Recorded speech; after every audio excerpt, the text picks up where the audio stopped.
want to start by talking about St. John of the Cross. And I think a lot of us are probably familiar with the kind of life and example of St. John of the Cross. But for those who aren't, he's this saint born in the 16th century. And what I want to point out here in particular is, like all of the saints, he endured a lot of suffering during his life. It was a fairly short life. He lived to be 39.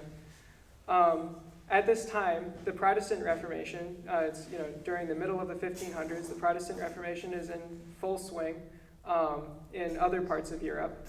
But he's in Spain, and the Carmelite order that he was a part of is going through a reformation of its own. So I think all of us are probably familiar with Saint Teresa of Avila, who starts the Discalced Carmelites during this time in Spain to try to kind of cut back, I think, on some of the excesses present in the Carmelite order at the time, and to go back to kind of a stricter rule that lent itself to contemplation and the kinds of things that they were looking for.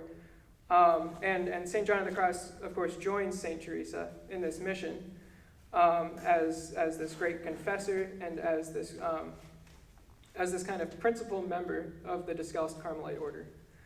But in a lot of ways, this decision to become a Discalced Carmelite, I think, was probably the hardest decision that he could have made at the time.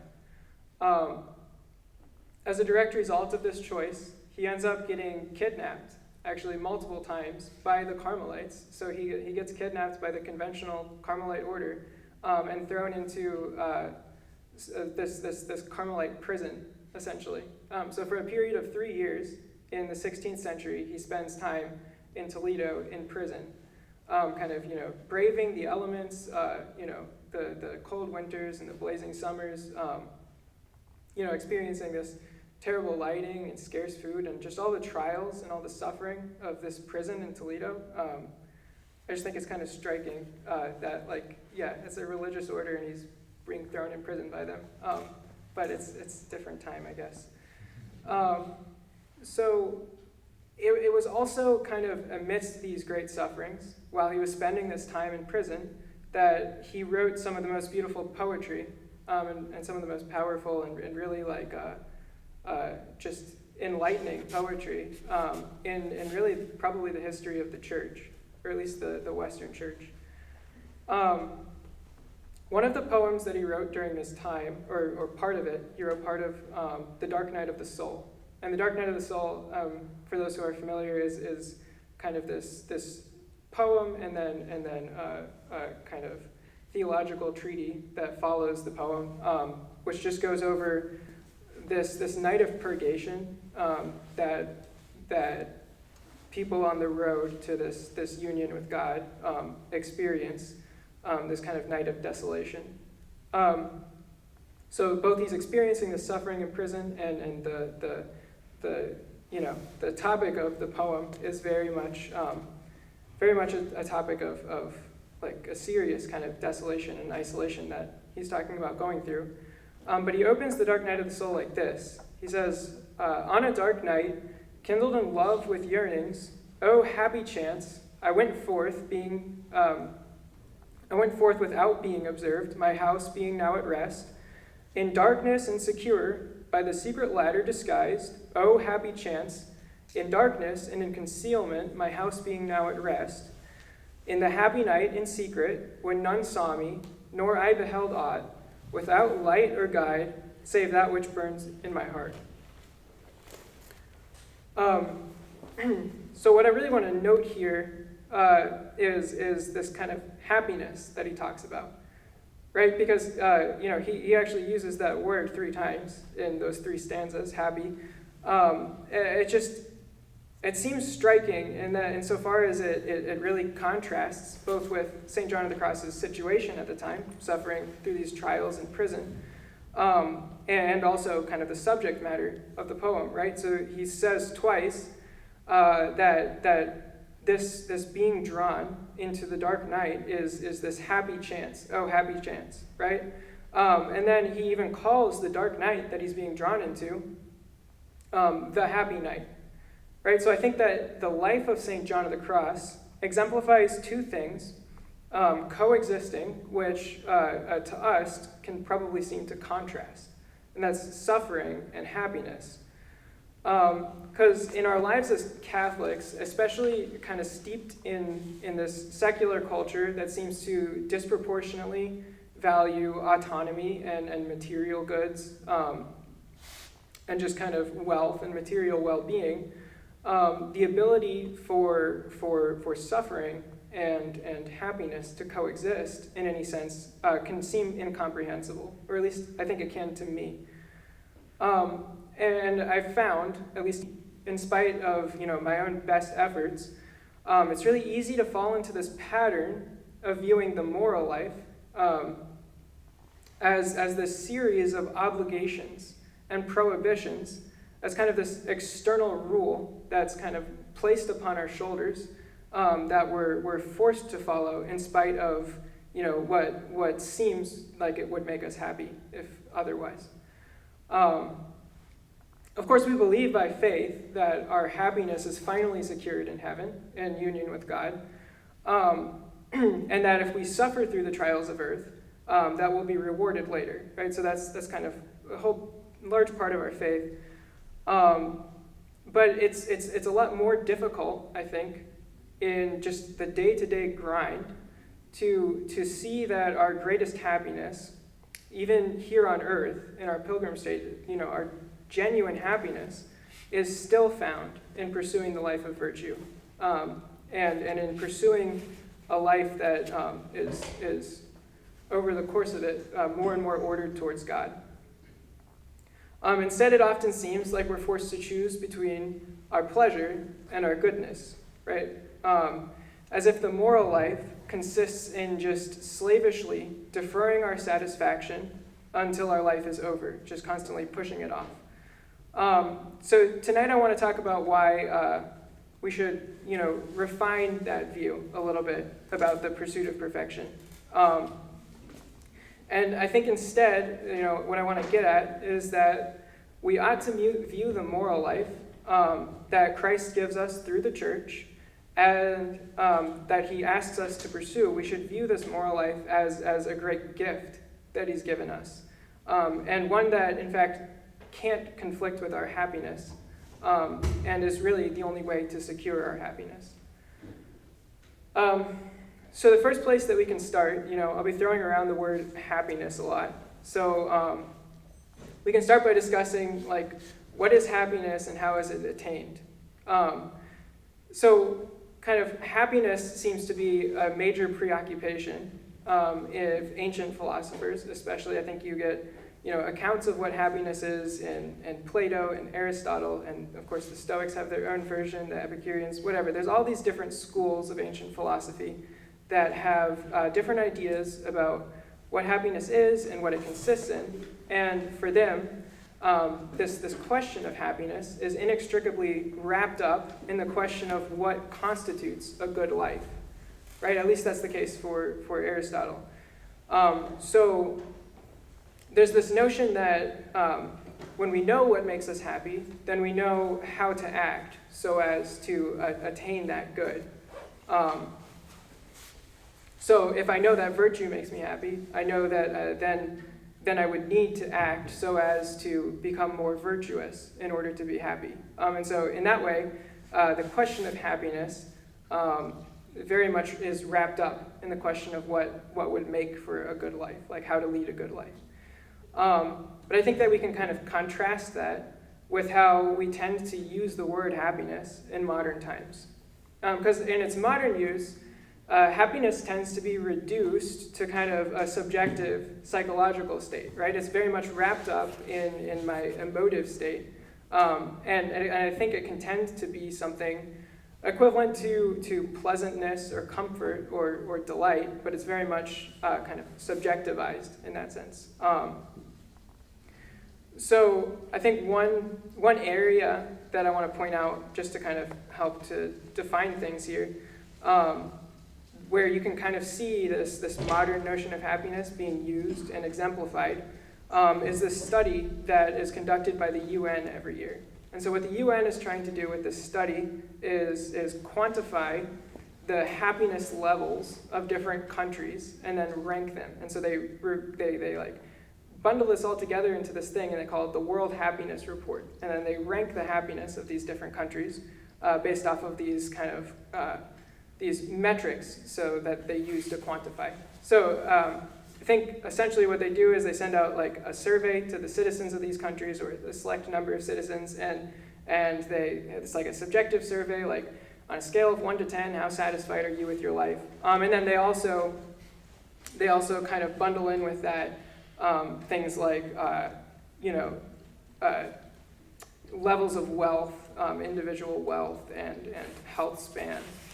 And so very much like the material goods available to the people in these countries. And they say, okay, so this country is like a 10 in happiness, and that country is like a 7. So you probably want to live in the 10 happiness country.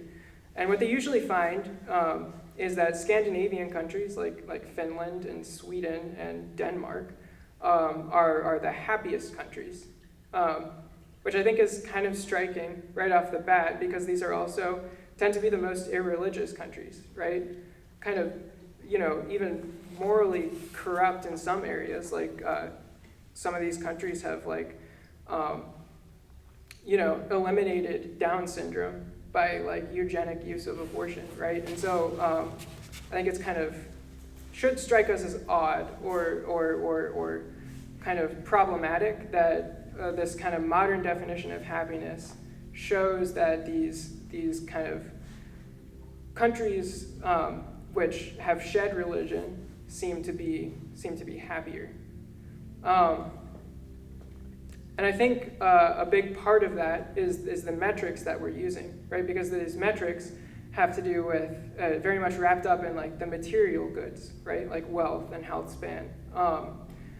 And obviously, like we're called as Catholics to provide for the material needs of the poor. And none of these are bad, that people live longer, that people have better education and better access to material goods. But I think that when we stop there, you've really only addressed the surface level needs of the person.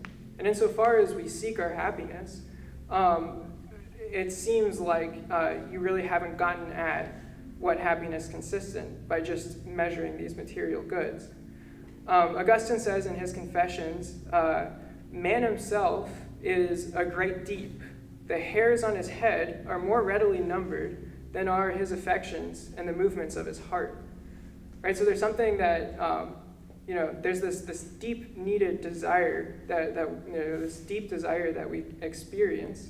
And when we try to fill that with material goods and stake our happiness, in a certain sense, on material goods, I think that we can find pretty readily that that's a very frustrating exercise. And I think that that's probably why, also the wealthiest nations tend to boast having the highest suicide rates as well, and the highest rates of depression, and just kind of this rampant nihilism that we see. And I think it's because, in a large part, because these material goods don't really speak to the depths of our heart, and there's something frustrating about trying to derive our happiness from material goods. And so I want to highlight two things about material goods that kind of make them a bad candidate for staking our happiness on, for trying to fulfill our desire with. And that's specifically the finitude of material goods and their kind of instability. So first, the finitude. So I think one example that we can use to kind of get at this, so the chip company, Lay's, had this ad campaign for a while. And the ad campaign, the gist of it is you can't eat one Lay's chip, right? You basically need to eat the whole bag. You can't stop at one. And the point is okay, so it's this delicious chip, and you just love the crunch and the saltiness and the balance of flavors and whatever. So you just derive so much pleasure from it and so much delight from it that you just need to eat more. But I think kind of what the real problem is that the delight wears off, right? So the moment that you derive pleasure from it, it wears off, and then you need more in order to kind of, in any sense, like satisfy yourself. And of course, like I don't think that anybody tries to like stake their happiness or fill like their desires in any like significant sense with a bag of Lay's chips, but at the same time, I think that we see this is like readily transferable to other material goods, right? So we do see people who try to find like their happiness, to be satisfied by goods like sex and wealth, and health is a big one now too, like your own health, right? But there's something about like the fact that good is finite, and the fact that I desire something, a deeper experience than just the delight that I can derive from this good, that leads to kind of frustration. And then the other thing is kind of the instability of it. So I think wealth is a good example of that. So like wealth is pretty fickle, right? Because even if you manage to accumulate a lot of it, it's always kind of insecure. A rich man is always just one bad investment or recession or war or regime change away from becoming a poor man. And of course, I think that it's pretty stable. Like our government's pretty stable. There's not like that much of a risk. But even if you manage to keep your health, in spite of the fact, or your wealth, despite of the fact of this instability, you ultimately lose it when you die. And so it's not something that you can grasp on and kind of rest in any sense. And so, I think that's part of this frustration that comes, is just like the finitude of material goods and the kind of instability of it all.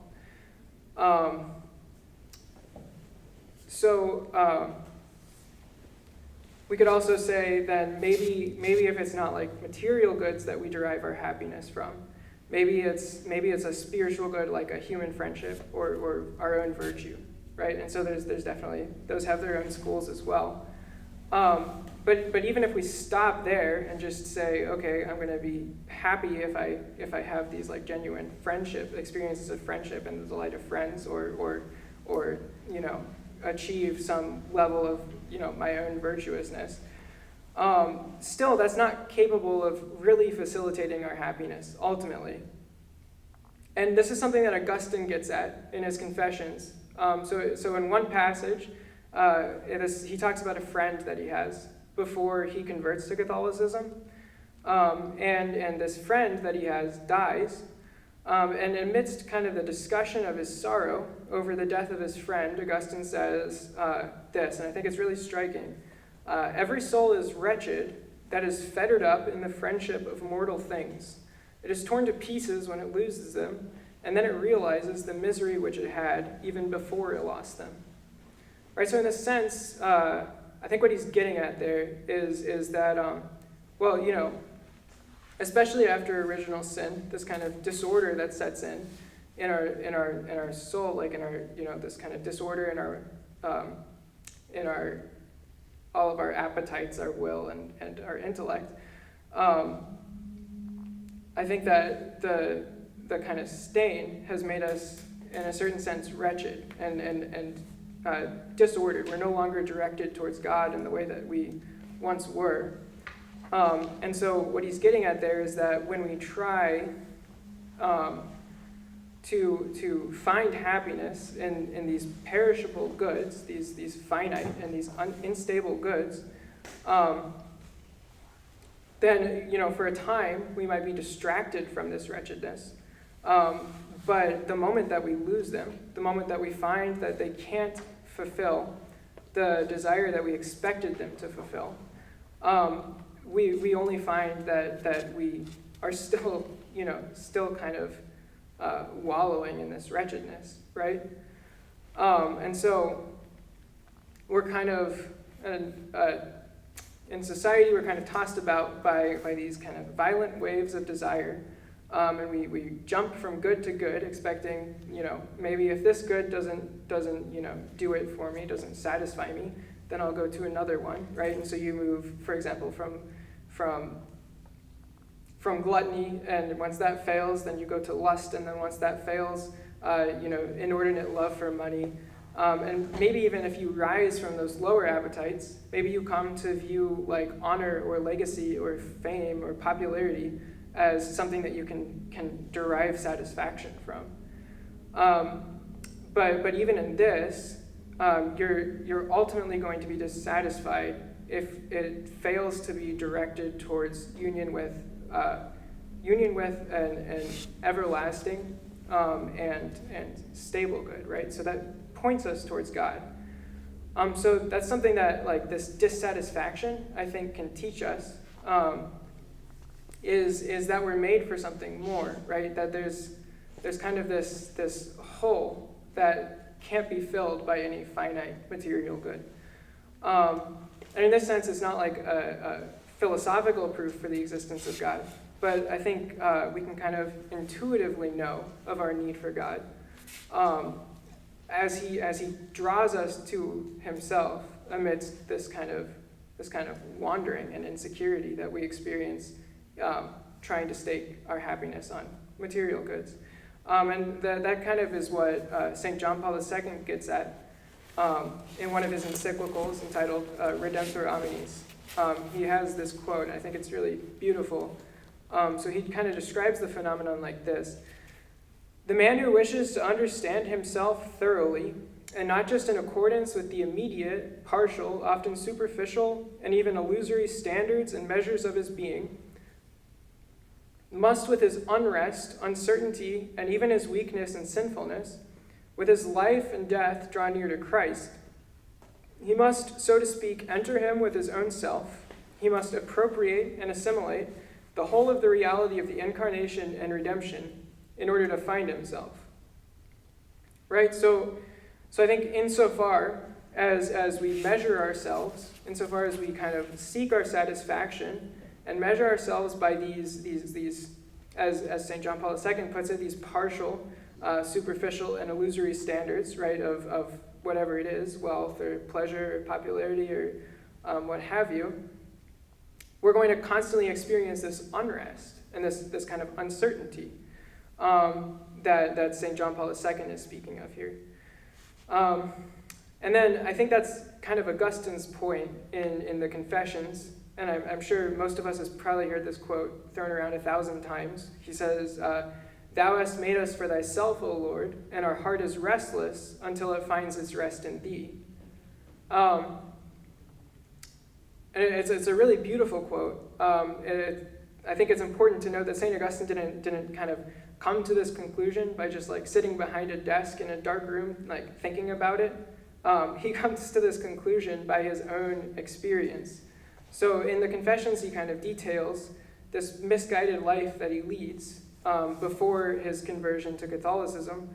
And he details this misguided life in the first few books of looking for satisfaction and looking for happiness apart from God. And so he looks for it in entertainment, he looks for it in sex, he looks for it in friendship, he looks for it in honor.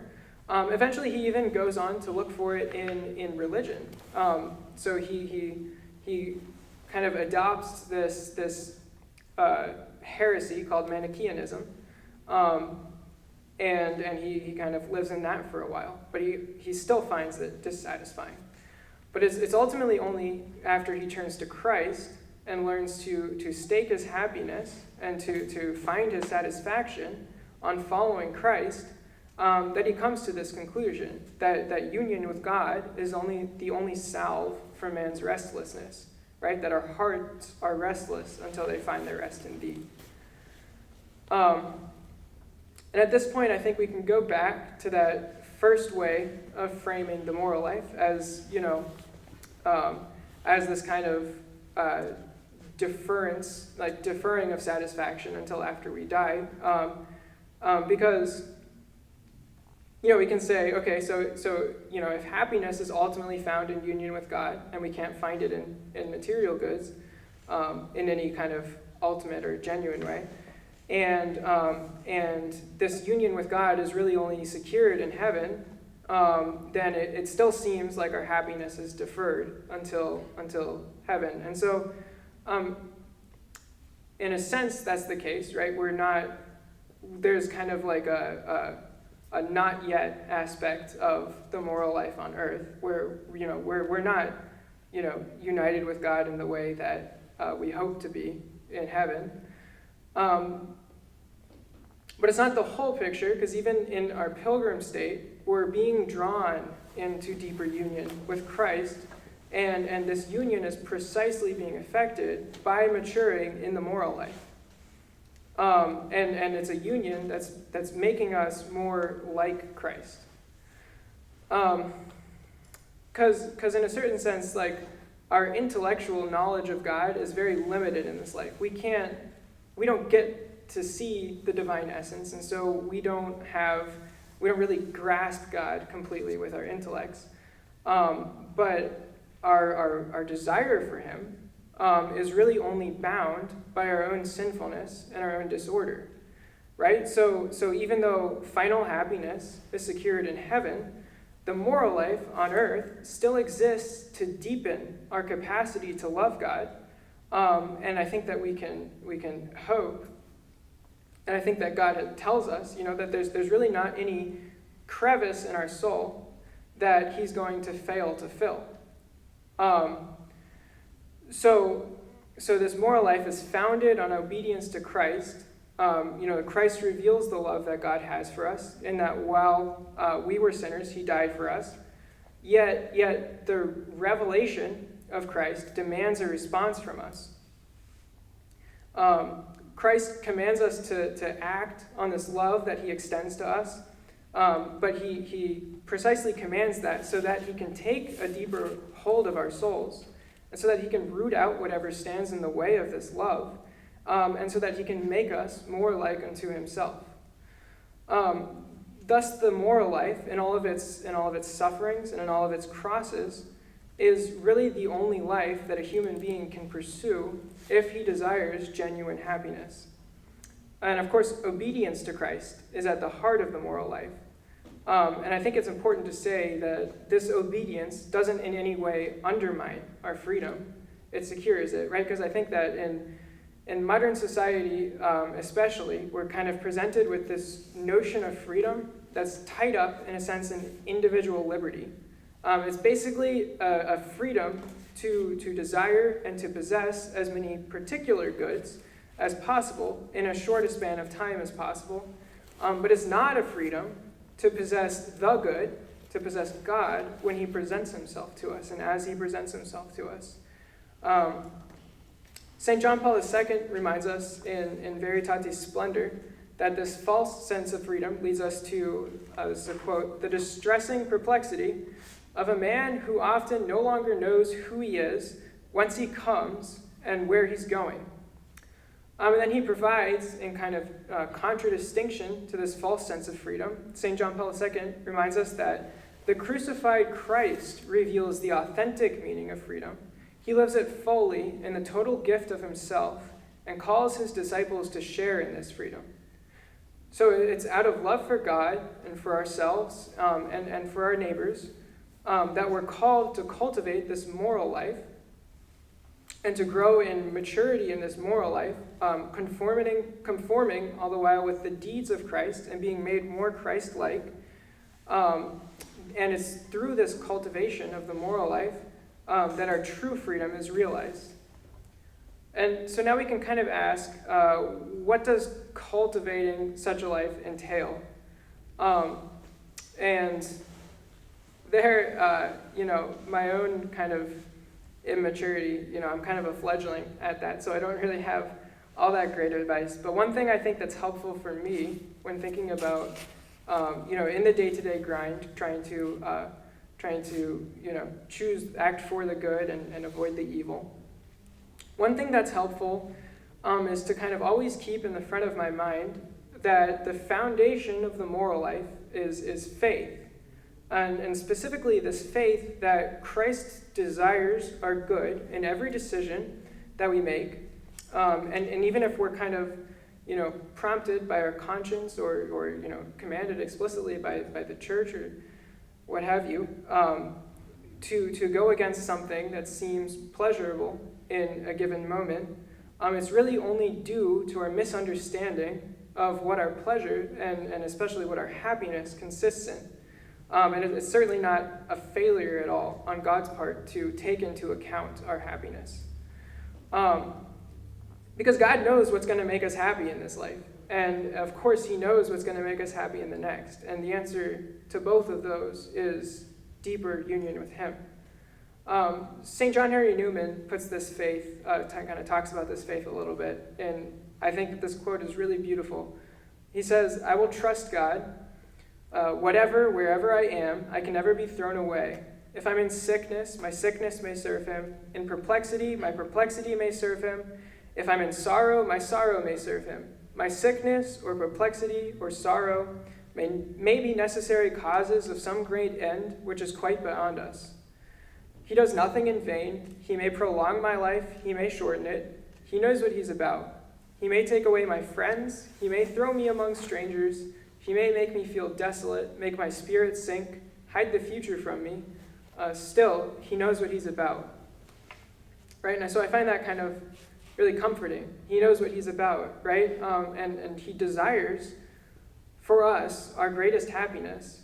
We just have to trust him in that sense. And I think from like a high-level view, sin can really seem to be the most incomprehensible thing of all, right? Because if we affirm that God is goodness himself, and that in every moment, he's created us to possess him, and in every moment, when we're faced with choices to either do his will or go against his will, we kind of have to affirm that in each of those moments, God wills for us, himself, and obviously that's going to secure our greatest happiness.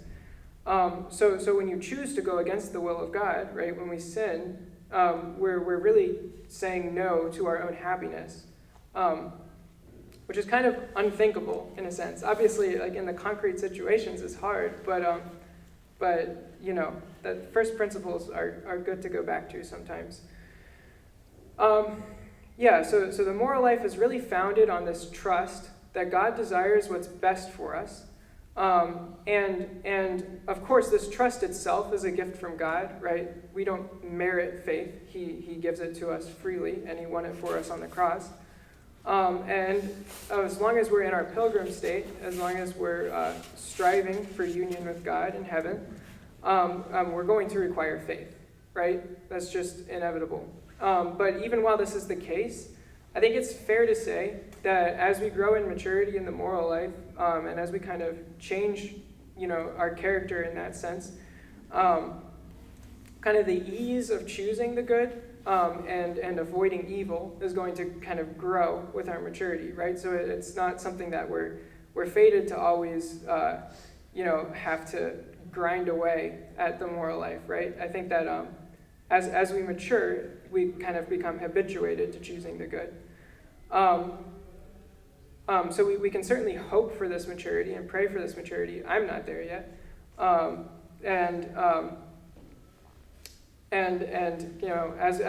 As we get there, I think that we'll be able to find more joy in the suffering that denying our pleasure entails. When we have to,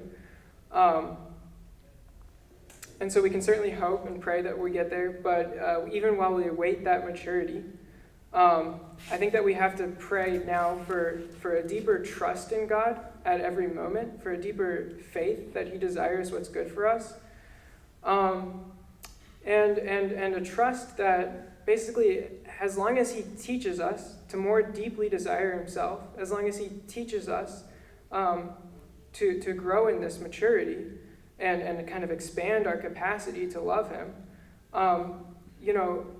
He's never going to leave any of that desire unsatisfied.